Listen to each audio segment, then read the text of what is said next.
एक वाकया उदो पाकिस्तान ते हिंदुस्तान दोए कट्ठे सन ते फरमाया कि एक बंदा उन्होंने फांसी होने लगी, आर्डर हो गए, जज ने जारी कर दिते आर्डर कि इन्हू फांसी दी जाएगी तो फलां फलां तारीख को दी जाएगी। जो ये गल सुनी तो उन्हें कहा कि मेरी मां को बुलाया जाए, मैं अपनी मां नाल मुलाकात करनी है। तो मां को पूछया कि दसते सही कि मां आई कोल, तो उन्हें कहा मां जी थोड़ा जिहा करीब हो जाओ। जिहड़ियां सलाखां दे करीब हुई तो उन्हें मां दियां रगां फड़ लईआं, फड़ के घुटनियां शुरू कीतीआं, भाई आके छुड़ाया। उन्हें कहा कि दसते सही तू ये मां ने रगां अपनी दियां क्यों दबा रहे हैं।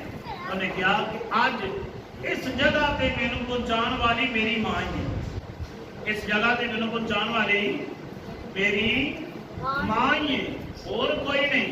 उस वेले मेरी मां जिन्हों मैं गुआढ़ियां के घरों आंडा चुक के लिया सी चोरी करके, ते मैं मां नूं आके दिता सी ते मां ने मैनू शाबाश दी कि तू जवान हो गया।